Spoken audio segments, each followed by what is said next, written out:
Aujourd'hui, 700 personnes sont réunies à la Chambre de commerce et d'industrie de Paris pour participer à la 12e édition d'Apinov, les rencontres de transfert de technologie de l'AP-HP. Florence Grenassia, quelle est la vocation d'Apinov? L'idée, c'est de faire rencontrer ces porteurs de projets avec des industriels, ou alors de leur permettre d'imaginer la création d'une entreprise innovante sur la base de leur innovation.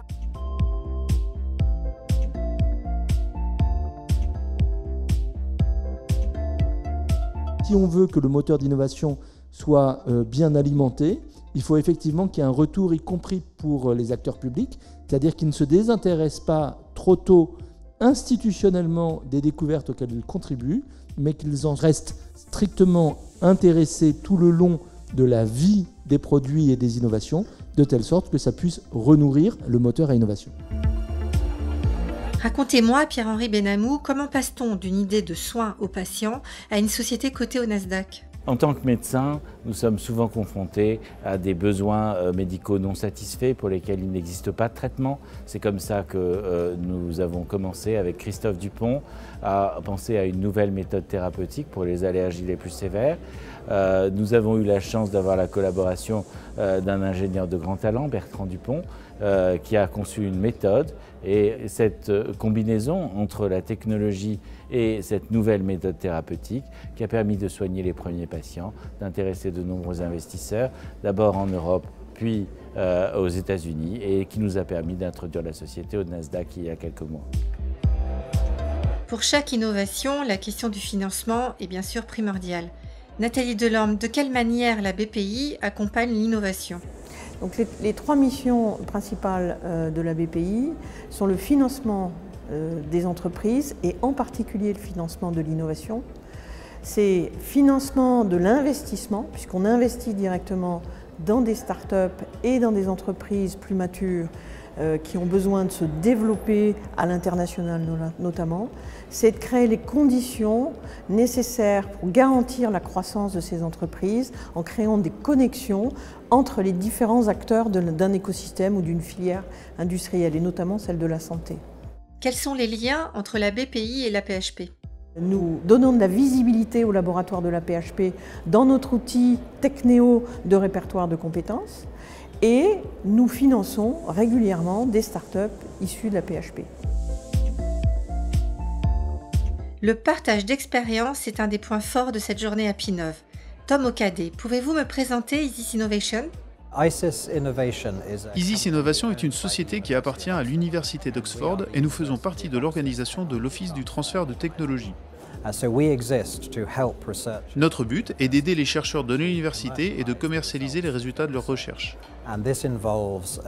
Cela implique de travailler en lien avec les chercheurs pour identifier les projets qui ont un potentiel commercial, de trouver les applications possibles, d'établir leur marketing technologique, d'essayer de monter de nouvelles sociétés et aussi de déposer des licences pour les sociétés qui existent déjà.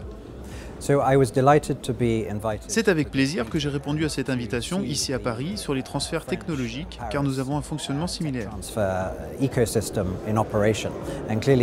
L'organisation de l'AP-HP en transfert de technologie est très dynamique et fonctionne depuis de nombreuses années. C'est pour ça que c'est utile pour moi d'être là, d'apprendre et de voir comment ça fonctionne. Nous pouvons ainsi échanger des idées. Florence, quelle est la thématique de cette année? L'orientation de la 12e édition, c'était de savoir comment tous les acteurs publics de l'écosystème peuvent être plus efficaces dans l'accélération de projets innovants. Au niveau régional, le transfert de technologie s'organise et se professionnalise en France autour des SAT, les sociétés d'accélération du transfert de technologie. Xavier Apolinarski, quels sont aujourd'hui les effectifs de la SAT Paris-Saclay? Le potentiel de l'Université Paris-Saclay en termes de recherche médicale ou en faveur de la médecine est basé sur un potentiel de chercheurs très important, plus de 10 000 chercheurs aujourd'hui dans de nombreuses disciplines. Et je vais prendre comme exemple les mathématiques, la chimie, la biochimie, qui aujourd'hui vont apporter ce potentiel de chercheurs en partenariat avec la PHP pour répondre à des innovations dans le domaine du médical. Quel est le potentiel de la SAT Paris-Saclay et les disciplines dans lesquelles vous intervenez? Alors aujourd'hui, la SAT Paris-Saclay a été créée il y a 1 an à peu près. On est 12 personnes avec un potentiel à 30 personnes maximum d'ici 3 ans. Victoire de Margerie, en tant que présidente du jury, pouvez-vous revenir sur cette sélection 2015 ?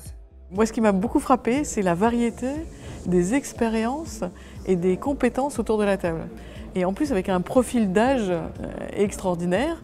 Et dans tout ça, des restitutions de bouts, de mélanges, de travail en commun sur des morceaux de projet où finalement chacun se retrouvait dans une des innovations qui nous étaient proposées. Ces innovants ont-ils un profil particulier ? Il y a deux choses qui m'ont beaucoup frappé. La première, c'est qu'il y a une internationalisation croissante de leurs expériences. Ils reviennent de ces expériences avec énormément un esprit très positif. Ils acceptent d'en apprendre des choses, alors qu'il y a encore 10 ou 20 ans, quand on venait de l'étranger, qu'on ramenait une bonne idée de l'étranger en France, on vous disait si ça te plaît tant dans ce pays-là, t'as qu'à y rester. Le trophée du brevet prometteur 2015 a été remis au Dr Joachim Matteo et au Dr Fabrice Vallée du service d'anesthésie-réanimation de l'hôpital Lariboisière. Ils ont mis en place un outil original pour le diagnostic et le suivi des patients cérébrolésés. C'est Yann Suan Senova, interne en neurochirurgie à l'hôpital Henri Mondor, qui a reçu le trophée interne innovant avec son application e-Tremor pour les patients atteints de tremblements. Le prix Hackathon APHP a été décerné au professeur Rémi Nizar et à toute son équipe de l'hôpital Lariboisière pour leur application smartphone nommée Postop. En parallèle des workshops de l'après-midi, 216 rendez-vous d'affaires one-to-one sont organisés entre porteurs de projets et industriels. Les participants ont tous inscrit leur projet en ligne au préalable.